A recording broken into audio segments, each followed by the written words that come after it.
There you go. Well, let's see. It's about 5 after. I'm sure people will continue trickling in, but let's go ahead and get started because at our first workshop, we ran out of time and had so many questions. So we want to be sure we can get to all of those. So welcome, everyone. Thank you for being here. Happy Monday. This is our second Solar Over Louisville workshop, and we are thrilled to have you here. So just a quick overview of the agenda. Again, I'm going to try and rock through this intro as quick as I can, just so we have all the time for the questions. I'll start by introducing Solar Over Louisville, a little bit about what it is. Then we're going to pass it over to SES, our chosen solar installer, for them to do a short presentation, but the bulk of this will be Q&A. A little bit of housekeeping. This presentation will be recorded. Like I said before, we would love for you to keep your cameras on and be able to see you.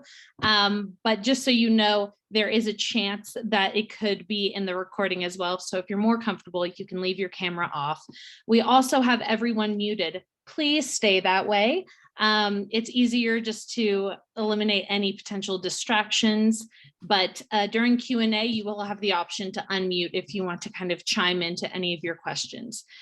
For questions, again, we will address everyone and all the questions at the end of the event. Please use the chat feature, which should be at the bottom of your toolbar on this page, to ask any questions, enter any thoughts during the presentation.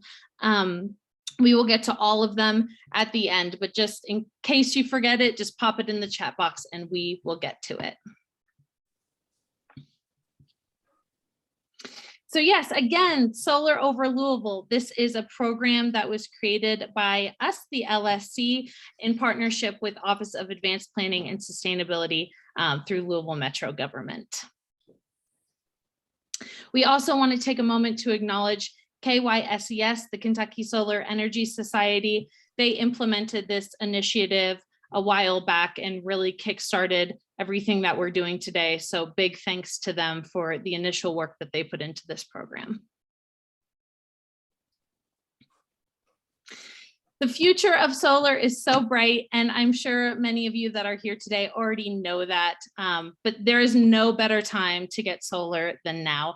Prices have fallen over 11% over the past 5 years, which is huge, and Kentucky is really starting to invest in solar. We've got enough solar installed to power 7,272 homes, which is incredible. That has yielded about 1,249 solar jobs, and that comes to roughly 137 million in solar investment. So there's really no better time to be going solar than today. So why go solar? We know that Kentucky's investing in it. It's a really good time to do it, but really, what are the benefits of going solar? And the big one for so many people are energy cost savings. Solar is abundant, cheap, and the most stable source of electricity. This provides free energy once all your equipment is paid for, and it's guaranteed for a minimum of 25 years. It's expected to last between 30 and 50 years, and it's largely maintenance free. It's so easy. Aside from the big one, which is cost savings, you're also energy independent. You increase your property value, you're supporting local solar jobs, and you're supporting Louisville's 100% clean energy goals. So it's good for your pocketbook and good for the earth. And this program, Solar Over Louisville, we're trying to make it as easy as possible. So this Solarize campaign helps homeowners band together to access wholesale discounted rates on solar.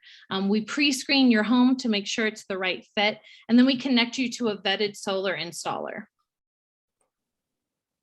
So who's eligible for Solar Over Louisville? And really anyone in the greater Louisville region. You can see all of the counties listed here. I think there's 15. I didn't count them out. That's based on memory. So I think there's 15. We do focus on home installations, but non-residentials can sign up as well. And there is a limited sign up window. So if you're interested, you want to go ahead and get your name in there. So what are the next steps? You're interested in solar, where do we go from here? So you're going to want to gather your last 12 months of energy usage. You're going to want to find out the age and type of roof, and then you can go and complete the Solar Over Louisville sign-up form. This will close on June 30th of this year, but you will need the first 2 steps for that application. So go ahead and compile all that and make sure you have it ready to go for really quick and easy sign-up.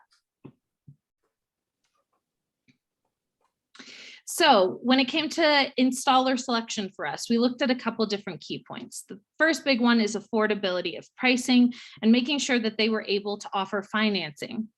Number of local jobs supported, and quality and longevity of work history was also big on our radar. And then last but certainly not least, the quality of hardware and warranty offered. Just as a side note, all of the solar installations will remain individual contracts between the household and the solar installer. And we selected Solar Energy Solutions. They've done so much work in the city. They're a really trusted partner, and they can offer between 12 and 19% discounts, which is just so awesome. So they were a really great choice for us. And just a little word of warning, we've been hearing rumors that there's some other solar installers saying that they're part of Solar Over Louisville.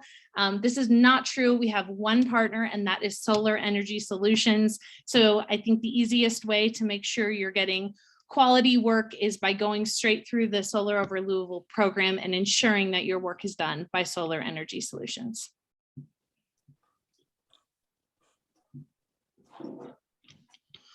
So Solar Energy Solutions will be taking it from here. I believe this is the last slide, just to do a quick presentation on all things solar, things on their end. Again, I know you're going to have questions during the presentation. Make sure you throw them in the chat box and we will address those as soon as the presentation concludes. All right. Thank you, Julia. And thank you to Sameda and everybody kind of on the team with Metro Louisville. We're really excited to be a part of this program. We've, done similar kind of community solar campaigns with Indianapolis and Bloomington, Lexington, Cincinnati, kind of all around. So I'm really excited that this drive is happening here in Louisville, and that we are a part of this kind of first round. So let's see. Okay. So yeah, just a little bit about SES, and then I'll get into just kind of a very kind of broad 101 with solar, and then we'll open a lot of this to Q&A. So yeah, feel free to send things in the chat as questions pop up through this. But a little bit about SES. So SES kind of started in 2006. And is based here in Kentucky. Our main office is in Lexington. We've got an office here in Louisville, and the vast majority of our work is in the state of Kentucky. But we've got teams kind of regionally and are looking to kind of grow all the time. So, a lot of kind of residential projects, but also a fair number of commercial, institutional scale kind of projects. So our biggest sort of completed project today is Oxmoor Mall and Mall of St. Matthews in Louisville. And there are loads of kind of examples in and around Louisville that you may or may not be aware of some of our work. So,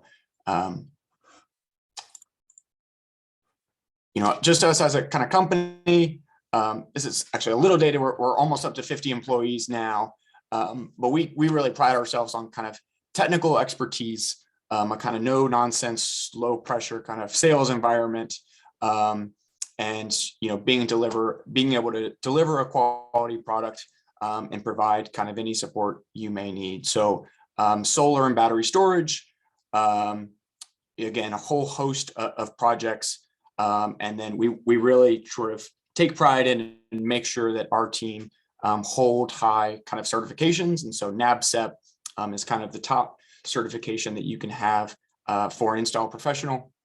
We want to make sure it's not just an owner or one person in the company. We want to make sure that every single install team leader gets NABCEP certified. And so Dane, you'll see there is one of our team members that spearheads kind of our Louisville team, and he is kind of NABCEP certified.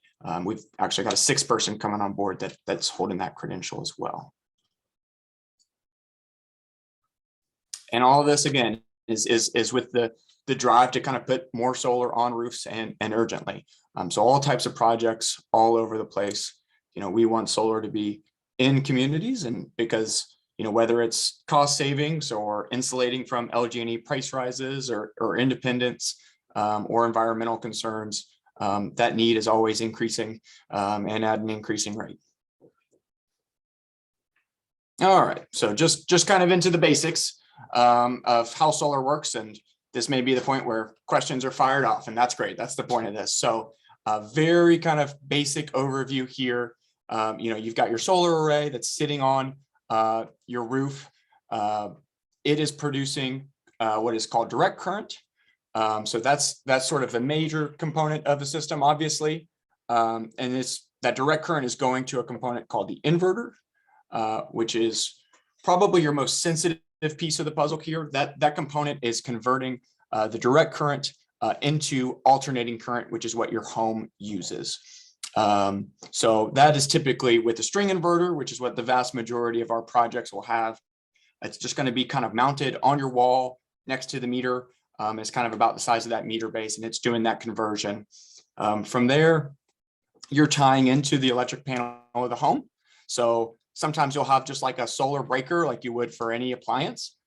Sometimes you're kind of clamping on and intercepting those wires before entering into the electric panel if it's a little bit of a larger system. But you're connecting into the home electrics. From there, that energy flow, if you're producing more than you're using in that moment, it's kind of flowing out of the meter and onto the electric grid. And so, the first path for your energy is always going to go and feed whatever your home needs, your refrigerator, lights, outlets, whatever's going on. If it's, a sunny day and you're producing more than you're using in that moment, that energy is getting pushed out onto the grid. And so it's kind of a constant give and take. You're obviously pulling from the grid at night and at times when the sun's not doing so great, and then pushing out a lot as well. And so that gets into the next slide, which is about net metering, because net metering deals with how your utility compensates you for your solar. And so it's a little bit different for every utility, depending on where you are. For folks in Indiana, this is a huge, huge deal. If you're in Duke, Indiana, net metering is expiring soon, and it is really important for solar. So June 30th is the date that net metering is expiring in Indiana. And so you all, are a little bit more time sensitive than other folks because this is so fundamental. So what net metering means is basically, like I was saying, during those times of the day where maybe it's 2 p.m., you're not home, energy is getting pushed out onto the grid. A lot of utilities will credit you for that energy 1-to-1, meaning that they will credit you on your bill the same amount that you pay them for energy. Now, you won't get cut a check. LG&E or Duke, they're not going to cut you a positive check. This is all about kind of credits on your next bill. So you are limited by your consumption, but net metering is really nice because it's simple.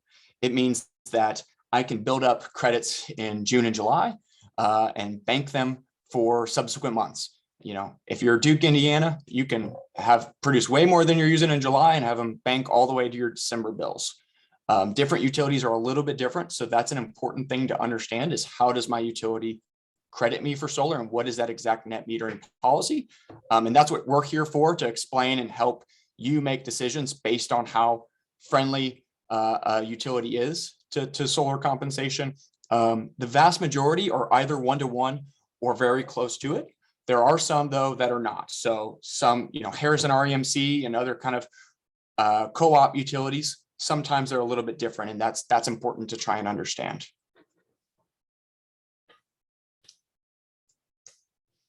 All right, so grid outages. One thing about solar, though, like this energy flow kind of shows, is that a lot of folks kind of think, oh, I'm putting in solar, that means when the grid goes down, I'm okay. And that's not necessarily true. So if you just have solar, your reliability in terms of outages is not any different. So if the grid goes down and you have solar panels, your solar array gets shut off as well. And the reason for that is when the utility workers go out to fix whatever the problem is, LG&E or Salt River or whoever's going to do it, they have to have 100% certainty that there's no energy back feeding onto the grid, causing those wires to be live, because it's a real safety hazard for those workers. So any inverter, any solar system anywhere, senses when the grid goes down, shuts your array off. Some folks opt to add battery storage to their system to have that kind of reliability bit, to where, you know, they would have their solar in an outage, but that is sort of an add-on to a system and not standard with just solar only. So yeah, already kind of got into it. You know, a battery basically kind of steps between that inverter and the grid, captures some of that overflow. You know, solar feeds the battery, battery feeds the home. You still have your lights. Obviously, you know, those are kind of the pros. It allows you to use more of your solar, stores it in the day. You know, think kind of generator if you've got one-to-one net metering. If you don't, if your utility does compensate you in kind of a time-sensitive way, there could be some cost, you know, financial justification to a battery to capture some kind of inter-day overflow, cycle the battery at night. You know, you're not having to buy as much electricity. Obviously, the cons are that it's not free, so it adds to the cost of the system, and the lifespans are a little bit shorter. So it's a 10-year kind of warranty period, whereas pretty much all of your solar components are going to be 25 plus. All right. Now, if you're here, you're probably, you know, in some way, shape, or form considering solar for your home or business. And so this is just a really good kind of metric to figure out if you might be a good candidate, or if you've got friends or families members to see if they're good candidates. And the three kind of principal things I'm looking at in an initial conversation are shading from trees or obstructions or other buildings or whatever it may be, orientation, and then configuration. What are our roof surfaces kind of look like? So this one's pretty obvious. You could pretty well tell. You know, no shading is obviously going to be ideal. Partial shading like that in the photo, kind of in the middle, is really workable. It is okay. Maybe I'm not looking to put as much solar or solar at all on that kind of lower roof surface if it's going to get a lot of shade there, but that top surface is probably really fair game. You know, but obviously, if you're on the far right, you know, this is probably not a financial decision that you're making. If cost savings are even anywhere close to the top of your priorities, you know, you're looking at either cutting back a lot of trees or not going solar if you're on that far right side. So that is certainly something to consider. On our site visits for any project, we're actually, you know, using a handheld tool that's going to take shading readings across the roof to get exact kind of figures on that. But that's definitely something you'd have a good sense of.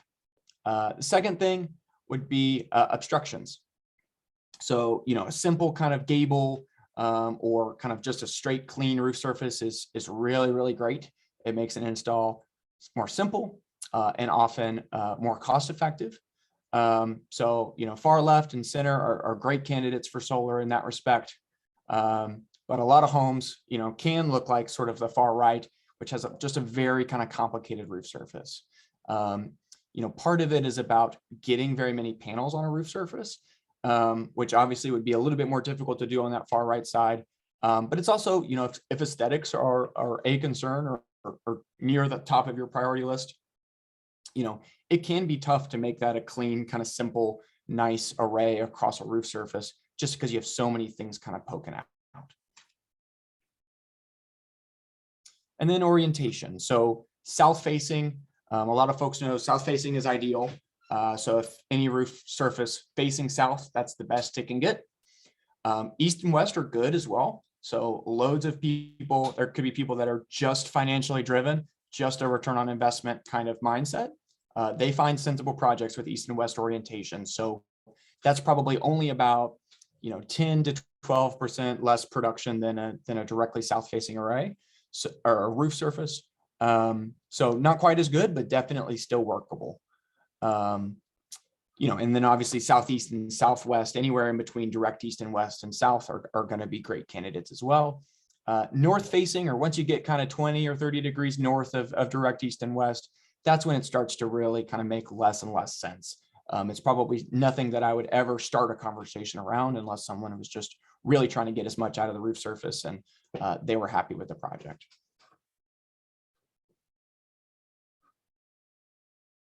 And then of course, if you're not, right in, downtown Louisville and you're in, Prospect or Taylorsville or Southern Indiana, and you've got some yard space, plenty of people do ground mounts as well. And often, especially if your energy usage is really high, those can be more cost-effective solutions as well. So that's of course an option too. And then, yeah, in doing this, solar is not the most complicated thing in the world, but there are, a couple things to learn and a couple decisions to make. It's not just sort of a cookie cutter process where everyone's kind of looking at the same thing and all situations are the same. So, in going solar and looking to go solar, step one's obviously, do some educating, do your homework. If you're here, you're pretty much checking that box and you're doing pretty well. Step two is obviously to kind of work on thinking about what kind of candidate you are. Metro Louisville is doing a great job to help us a little bit by reaching out to folks if you've got just a bunch of trees in your yard or your orientation's really, really poor and there's just no way to make it, really work great. They kind of reach out to you and let you know that and see if you still want to proceed. We're happy to speak with folks if you're okay with a system that's taking heavy shading and you just kind of want to do your part for environmental or social reasons. But that is kind of a step and we help you with that as well. It may be that you have goals and we say, well, really, we're kind of limited by here are our prime kind of spaces for the most sensible project and then kind of go from there. Step three, look at your energy bill. So on every single statement with just about every utility, they're going to have a 12-month history. So we just need that most recent copy of the utility bill, but having a PDF ready and sent to us is great. We kind of do a remote estimate after having about a 10 or 15-minute conversation with you, getting that usage data and understanding your goals a little bit. And then, if after kind of workshopping things, you feel like I've got a good sense of what I'm looking at, this is a project I'm comfortable with and I think makes good sense, then we schedule a site visit based on that kind of design. Get on the roof, take some measurements, take some shading readings, talk about kind of aesthetic pieces and more kind of finer details with you in person, and then look to give you a final proposal based on that improved information on the site visit.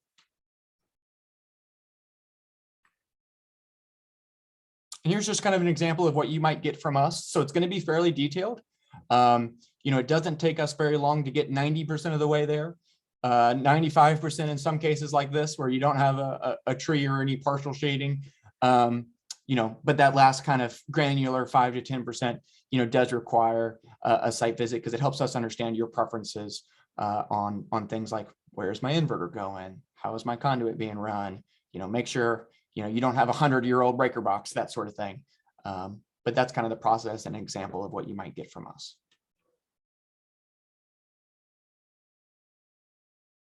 And then just to give you a sense of kind of ballpark pricing, I'd say our average system is in and around 9 kilowatts, but there's huge variance. Some folks, their energy usage only requires a 4 kilowatts. Some people are 20, 25, 30. But just to give you kind of a rough sense of what this is likely to cost, most of our projects are probably going to be between $10,000 and $20,000 after kind of getting a tax credit and having your net cost of a project. So a 6 kilowatt, which is very common, maybe you're paying about $14,000 after a tax credit. 8 is more like $18,000, and then 10 is more in the $20,000 realm. So, as part of this program, just by virtue of signing up, you are getting between a 12 and 19% discount. Where you fall on that spectrum depends on system size and kind of complexity of the job. One thing definitely to note with pricing is that there is a tax credit with solar. So that's, it's pretty simple and straightforward. It's 26% of the project cost. So 26% of the cost of the system you could take off of what you're otherwise paying in federal income tax. So it is dollar for dollar, but it's not like a direct, it's not like a rebate or anything like that that's coming off a contracted price of a system. We are talking about delayed savings come tax season.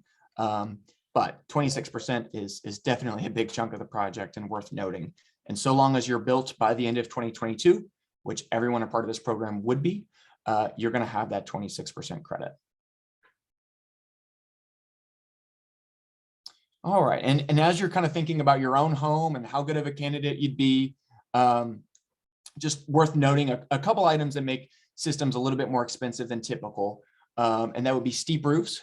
The difference between a kind of simple ranch gable house and a really steep roof could be doubling or tripling the amount of time it takes. Lots of kind of roof facets and lots of kind of places to need to set an array. Things like moving vents, kind of minor issues like internet presence and that sort of thing can pose some additional costs, but those are roughly in order from most impactful to least impactful in terms of how things are. So yeah, and then ground mounted systems, basically, those are pretty straightforward. It's really about trenching distance that's going to impact, how sensible those are for you. Ground mounted systems are a little bit more of an undertaking. So a lot of times you're having them maybe 200 or 300 feet from your house and not right up next to your meter. So that can add to cost a little bit as well. All right. And then just a little bit in terms of, paying for a system. So, we've got a financing partner that we use that we always offer as an option or can always offer as an option. You don't have to use them to do a system with us. Loads of people finance independently or look to just do a system outright. So I would encourage folks to kind of consider that as two separate kind of decisions. Is what's the most sensible solar project for me within a level of investment and kind of value added that I'm comfortable with, and then how do I figure out the best way to pay for it. That's something that we work with you on. And can give you those options, but certainly are agnostic to how that works. Those are kind of separate decisions. And then just kind of briefly, I'll just barely touch on this because this won't apply for a lot of people unless you're far on in the process. A lot of solar specific lenders factor in you paying the tax credit back into a loan, which you can do or you don't have to. So they're structured. This is basically the same way with every solar company. You kind of have an initial payment period where you're paying, $100 or whatever it is. They give you 18 months to gather that tax credit come tax season, come April. And then it asks you, you can pay that back in and keep your monthly payment for the whole time. You can pay none of it. And here's, how bad that monthly payment gets. And then everywhere in between. So it gives you a little bit of flexibility to control what those monthly payments are, depending on how that tax credit is going to work or what you want to do with that value. All right, and I will now pass it on to Tricia, who has kindly kind of agreed to be our customer highlight here. Tricia. Okay, thank you, Patrick. So he's going to be running my slides, so I'm going to be telling him when it's time to go to the next slide. This is our home that was built in 2019. And my spouse, Dawn, and I, when we built, we were very motivated to do our part to bring about a future in which the world recovers from climate change. We have 6 kids and 7 grandkids, and we want them to find the world as verdant and vibrant as we found it growing up. So a few years ago, we were involved in helping install solar panels at our church in Jeffersonville, Indiana. And when we did that, we got bids from 4 different companies. And I liked SES a lot, but the church committee ultimately went with another company and they were fine. But when we built our new house in Henryville, we already knew we wanted SES to be our installer. We built this net zero energy house to face the pond, which lies southwest of the house. Next slide, please. Just a second here. The house is all electric with a ground source heat pump that provides our in-floor radiant heating system, hot water and air conditioning. The wraparound porches are built to take in winter sun and exclude summer sun. And the house is super insulated with triple pane windows, all LED lighting and Energy Star or better appliances, including an amazing induction cooktop. So we wanted the solar system to power everything in our house. And in addition, my Chevy Bolt, Don's electric assist bike, and several electric gardening tools. So we asked SES to estimate our energy needs before the house was finished, and also to tell us the dimensions and design of the carport that would accommodate the panels. They suggested a 7.8 kilowatt system with 26 Trina 300-watt panels in full sun facing due south. There are 2 panels on the breezeway between the house and the carport, and 24 on the carport roof. Each panel has a solar edge microinverter, which maximizes its efficiency. Building a carport and breezeway to house the panels meant that not only the system itself, but also those structures were subject to the federal tax credit, which at that time was 30%. Next slide, please. The panels are wired to this solar edge inverter and Tesla Powerwall battery. And we've now added a second battery, so we can store 27 kilowatt hours of the energy generated in the daytime and use it overnight. We're tied to the grid and we do send excess power out, but since we are on a rural electric co-op or REMC, it doesn't offer us net metering. And we wanted to store as much power as we could for nights and cloudy days. The batteries also serve as a backup power source, as Patrick was talking about. The grid here regularly goes down for 5 minutes to an hour, but we don't notice it because we continue to have power even at night. To the left of the inverter, you can see the pipes from the ground source heat pump where they enter the house. Next slide. We've added a greenhouse now, but we didn't put a heater in there. Instead, on winter days, the sun keeps it warm, and even on the coldest nights, it remains warm through thermal mass, cloth bed covers, and some water pipes with heat tape attached running through the beds. We can keep greens growing throughout the winter. Next slide. SES's calculation of the size of our system was just right. Here are our numbers for 1 year. We generated more power than we used. And we generated that both to live here and to drive my car into town and back.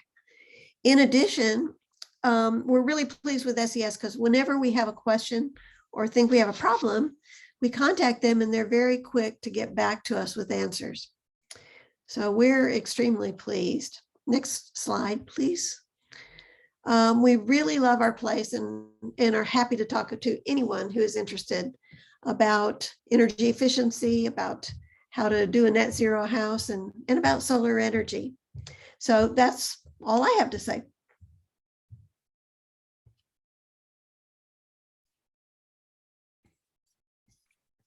And I will just add that for those of you who may have friends or neighbors who would be interested in a future workshop, we do have one coming up on April 2nd, and this one will be in person at the Louisville Free Public Library, the main library location downtown. And with that, I will stop sharing screen and we can take some questions.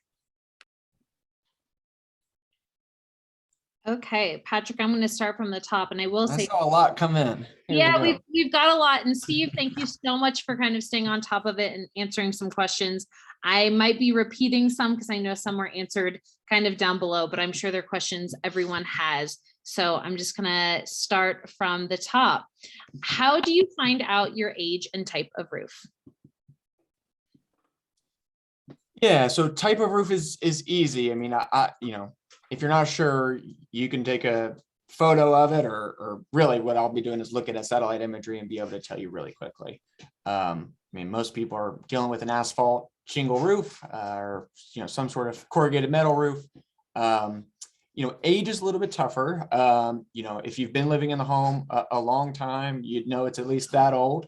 But a lot of people look at, you know, when they purchased the home, what information was given to them at the time. You know, you don't have to know down to the year how old the roof is.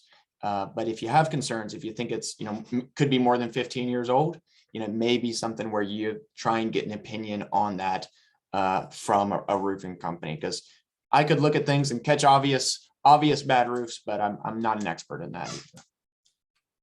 Solar panels or solar roof shingles available? Yeah, so this program is really about kind of solar panels. It's more of your kind of traditional solar panel look.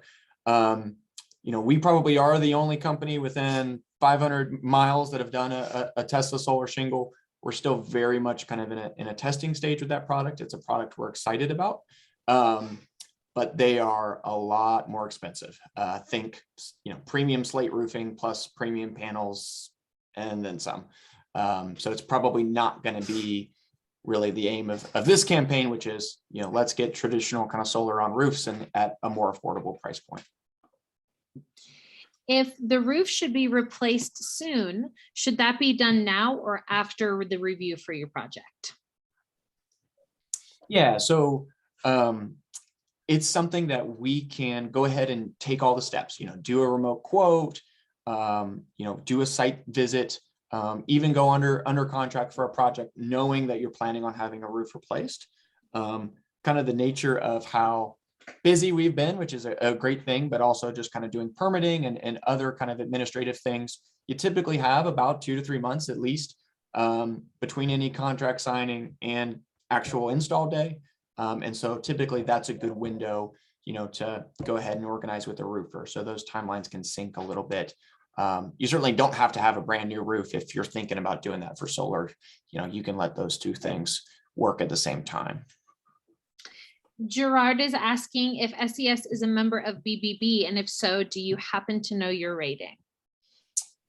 I honestly am not sure if we're a member of BBB. That's a little bit kind of, pay to play a little bit there. I think you pretty much just, pay a service to, get put on there. I can follow up on that, but I'm also happy to kind of point to, number of kind of reviews or connect you with, local installs in your area if you'd like to, talk with someone who's had an experience with us that's not, a little bit biased like me and thinking that everything's great. But yeah, I'm happy to kind of connect you with other folks if that's something that would make a difference. And I believe BBB ratings can be looked up. I know LSC is a BBB member, so I'm not positive, but I think that can be looked up.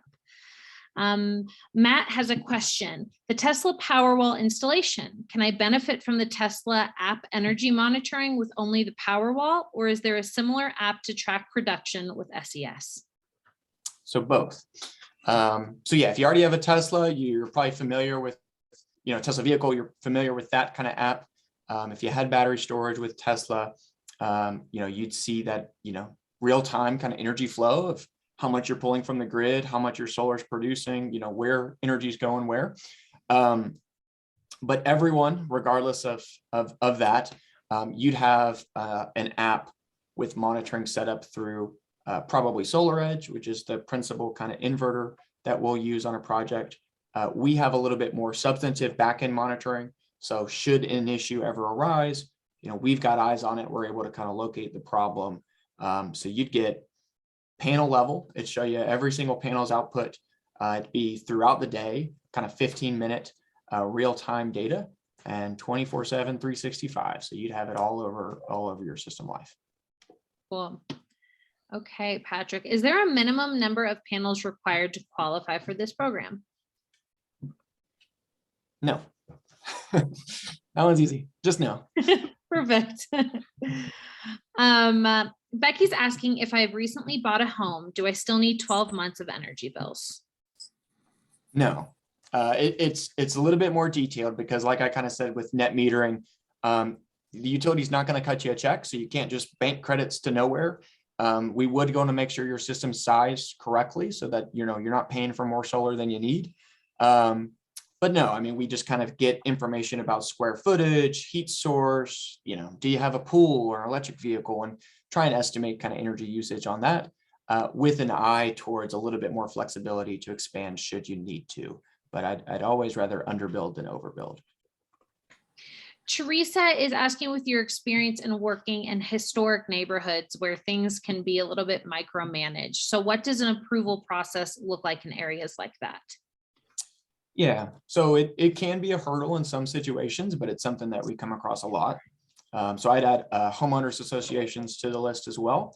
But yeah, I mean, typically, if there are restrictions, it's towards street facing roof surfaces, which sometimes is not even in play anyway. It may be that that surface is facing the wrong way or has big gables or there are trees on that side of the house. So, you know, a lot of times it's not an issue just because I'm only putting it on the back roof anyway. In approval process, you know, part of what we have kind of bid in as our standard offering through this program are Tesla kind of panels as our standard panel choice, and they've got ZEP racking. So it's kind of a skirting that goes around the array that kind of hugs the roof a little bit tighter. You know, it's black framing with a black back sheet, and that skirting kind of conceals any wiring. There's no kind of metal pieces between panels. So it's kind of an aesthetic piece that may make that a little bit more likely. And just because Tesla is a brand that folks are familiar with, a lot of times that kind of quells any dangers. So it's not, you know, a bright blue panel with all these gridded lines like you may think of in traditional solar. But basically what we do is we give you the design, we give you support, certainly willing to make alterations if that's what's required for a historic neighborhood or an HOA. We do ask you to kind of drive that process though. So we're not going to get intimately involved in some of those neighborhood battles, but those are typically fires best put out before you get right down to a project. So typically if you probe and kind of put out that fire from the onset, it's less likely to prove to be a hurdle. What's the general turnaround time for a repair? Gerard is saying that he's heard many complaints about solar installers not being able to get panels repaired timely. So what does a turnaround for a repair look like? Yeah, and that's one of the reasons why it's important to have a local company do your installation and a local company that's going to be around for a while. So turnaround time, it depends on what it is. I mean, if it's a, you know, squirrel chewing through something, you know, that's something that can pretty easily be repaired. If it's an inverter failure, you know, that may be a different thing. So if it's a major piece that needs replacing, you're still calling us, you're still dealing with me or whoever you've been working with. We coordinate with the manufacturer to get that kind of component replaced. But they do require, you know, they'll take a photo of the sticker number, we take a photo of it on our dock, and then we take a photo of it on the job. So, you know, we get out there as quickly as we can, but, you know, depending on what it is, that may impact, you know, how quickly it can be. So if it's something that is just kind of labor, it can be a couple of days. If it's a part replacement, you're probably more talking in the kind of 2 weeks-ish realm realistically. How long does a credit last? Through Sunlight Financial, I guess, through our solar specific lender. You know, offhand, I'm not 100% sure. I want to say 90 days for a credit check, but I'll have to follow up to confirm that. Typically what we do is like a pre-qualification. So we'll do kind of a soft check. If you do have concerns around that, that's not a hard pull on your credit. And then we're not doing that until, you know, we're sure that that's the project we're looking at. I believe the minimum kind of credit score requirement through Sunlight is a 640. But that's one of options of many. So, yeah. Okay, so let's see. What happens if you have 12 months of bills, but you plan to take out all natural gas systems and change to an electric house? Can you get more solar now for these future upgrades? Yes. Yeah, I mean, that's, you know, great if you're already thinking on the whole home kind of home improvement projects here. Yeah, I mean, some utilities, you turn in something that's covering 130% of your usage or something, and they kind of balk at first, and then you just kind of give them that color and they put their stamp on it and you're good to go.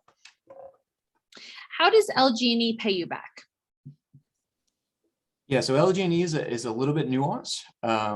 So they credit folks basically at an instant rate. So if you're ever pushing energy out onto the grid, producing above and beyond what you're using in those moments, they credit you between 6 and 7 cents a kilowatt hour, which is roughly 65% of what you pay them for energy. But obviously, if you're producing energy and it goes right to your refrigerator or your AC unit, that's energy you're not having to buy in the first place. And so that's always going to be full retail rate, even if LG&E had the worst policy in the world. So it really kind of depends on your system size as to how much you're pushing out. If you're only covering, 30, 40, 50% of your energy usage on an annual basis, you're probably self-consuming and using all of it, or a really high portion, rather. You're not going to be using every single last bit. But like, Trisha's was a good example where she sent out just a little bit of energy here and then. So that's why it's important to kind of be thoughtful in system design to make sure that, you really understand how you're being credited and, what this financial decision is. Patrick, you're doing great with these rapid fire questions. Keep coming. All right. Is the battery backup included in the discount program or just the panels? So just the panels. I mean, so battery storage is kind of an add-on. It's something that's common, but still a majority of projects are solar only. So I'd say roughly, 30%, give or take, are probably adding battery storage in the future. I mean, it's something that's just kind of a high materials cost, and it's kind of like a one-day installation. So there's not a whole lot of wiggle room there. But one thing I will say about battery storage is it's relatively straightforward and easy to add batteries to an existing solar system. So a lot of times I'm having conversations where it's like, let's do solar now, and then let's plan a year, 2 years, 3 years down the line, we can add battery storage then. And I think that's what Trisha did and a lot of folks do. Michelle is wondering, how long does the battery provide energy to the home if there's an outage? Yeah, it depends. It depends. So it depends on the level of battery storage you've got. Some folks opt to just sort of back up some items in your home, but not everything. So typically if you have one battery, you're not backing up an AC unit. You're backing up refrigerator, lights, outlets, that kind of thing. So it really depends on how much energy you're using, level of battery storage, how much solar you got. I would say the lowest expectation I've ever set someone who's done battery storage is that it would last them about 8 hours. Most folks are kind of in the day and a half realm, assuming you get nothing from your solar array. So I tend to plan with battery storage, thinking week-long February ice storm, and assuming nothing from the array. But if you did have a grid outage and it's mid-July, well, then great. Those are situations where you're probably, recharging the battery every day and it can stretch to 3 or 4 days. But I'd say that that's the exception and not the rule. If you're looking for battery storage to cover you for 10 days, 2 weeks, you're in generator territory. That's not really what those products are designed for. For ground and roof mounts, do you have to worry about animals chewing the wires? So it's not common, but it does happen. So if you do have concerns about that, there are products that you can add. So squirrel guard on a rooftop array, you'd put in at the same time that's just netting to protect that. It is an additional cost, but it's relatively inexpensive if you know it's going to happen. So it's definitely cheaper than replacing parts if that was a real concern. Ground mounts pretty much hardly ever. Not really totally sure why that is. I guess that, if you have lots of leaves or kind of nut buildup or whatever, near your shingle, squirrels will get to that. But yeah, there are products, and that's a conversation we have from time to time. Okay. Lindsay recently put in a barn that's about 50 feet from her house. Is she able to put panels on the barn and run a line to the house? Yep. Yeah, we would lay wire in and trench back. Pretty common to do, and we do that with any ground mounted array anyway. Perfect. Is the 26% tax credit available for both panels and backup batteries installed at the same time? Yes. The only caveat to that is the tax credit around battery storage. It does have to be charged from your solar.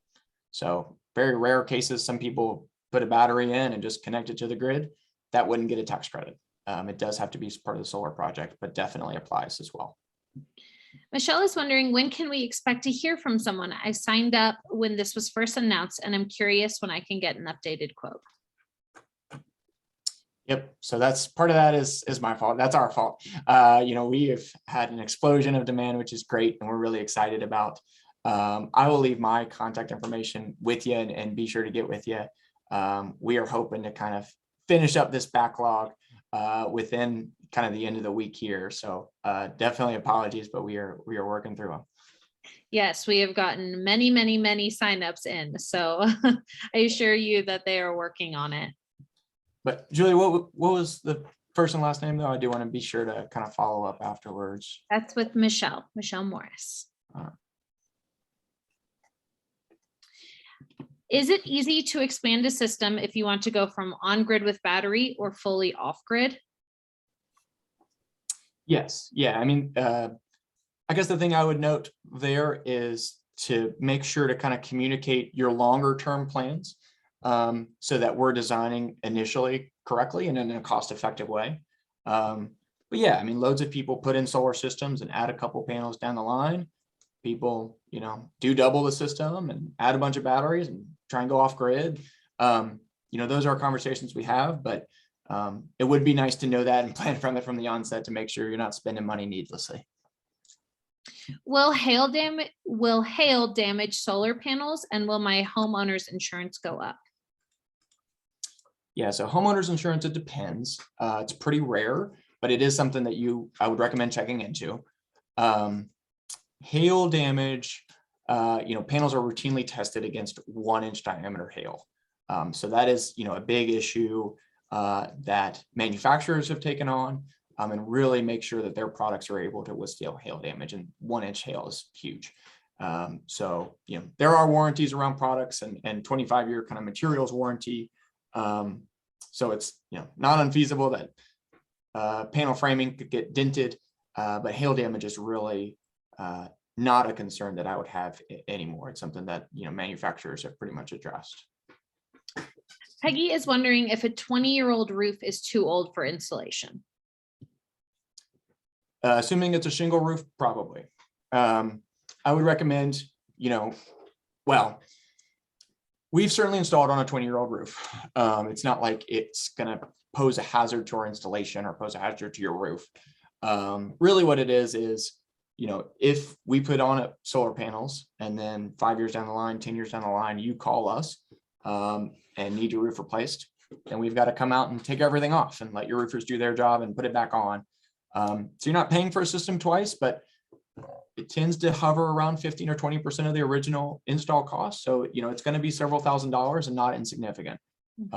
Some people understand that and choose to do it anyway, but 20 years, you're probably better off replacing your roof. I'd say if you're 10 or under, I wouldn't blink twice. 15 is probably more of a gray area and preference in what you can take on right now.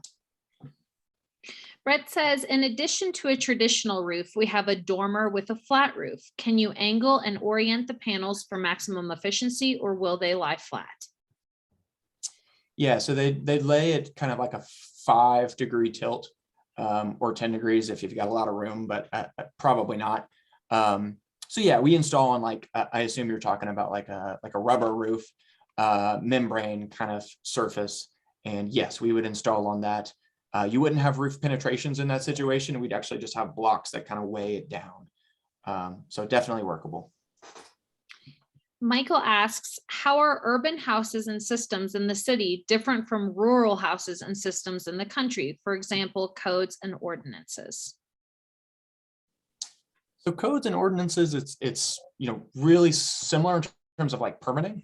Obviously in urban areas, you're more likely to run into a homeowners association or a historic district that may have, a little bit more time involved in that process. But other, in terms of an administrative sense, in terms of how your process would look, really, really similar, not a whole lot of difference, except that, urban homes typically have less roof space, and it's typically a little bit more obvious if it makes sense or not. And rural areas, you tend to be using more energy and ground mounts are available and that sort of thing. Just as a quick note, I do see it's 5:59. These workshops always just absolutely fly by, and we still have a bunch of questions in the queue. If you're able to hang out, feel free to do so, and we'll get to as many as we can. If not, again, this is being recorded and it will be available tomorrow on the LSC website. But we will also be sending out the recording to anyone who registered for the event or attended the event. So you can expect to see that in your inbox by tomorrow afternoon. And if you have to hop off, you can just use that video for reference. But Sumeda and Patrick, if you're good to keep on going just for a little bit longer. Okay. I will Patrick, you keep going. feeling I'm good? gonna, before anyone kind of heads off, I am gonna throw my email address in as well, along with my phone number. If I've already kind of made contact with you and have been working with you, great. If not, it's probably worth sending me a text message before calling. But happy to kind of answer questions, whichever way is more convenient as well. Awesome. And I will also include Patrick's contact information in the follow-up email everyone will receive tomorrow, in case you miss it. I just also typed in my phone number incorrectly. Second one's correct. Didn't remember my own phone number. All right. Perfect. Okay, well, let's keep going for a little bit longer. Michael asks, will panels lengthen or shorten the life of a roof? Really neither. Kind of a negligible impact on the roof. You know, we are going to use roofing products on the install to make sure there's no issue with, you know, leaky roofs and making sure that, you know, things are sealed properly. That's kind of a concern I get a lot. That's a little bit overblown. Really hardly, you know, not an issue with any kind of reputable installer that knows what they're doing. But it's not going to make your roof have a longer life or anything like that either. Another tax credit question. Can someone get the full 26% even if an EV was purchased within the same year? Yeah, so if you got an EV in the same year, I'd use the EV credit because that's a one-time kind of deal. The tax credit, you know, so it is dollar for dollar, but it's also a non-refundable tax credit, which means that you are limited by what you've paid in over the course of the year. So if, you know, tax credit is over what you've paid in over the full course of the year minus that EV credit, that credit will spill over to the next year. You have up to 10 years to capture the solar tax credit. So if you've made both purchases, probably some of it is going to spill over, and I'd use the full EV because that's kind of a one-shot deal. Great. So you get several years of not paying taxes. Nice. I just saw Sumeda put that we have now broke 500 signups for the solar over Louisville so far. That is a ton. So that can kind of speak to if it's taking a little bit longer to hear back from SES. Got over 500 signups. So that is awesome. Frederick is asking, when it's time for a new roof, who should I get to take the panels off? Yeah, so us.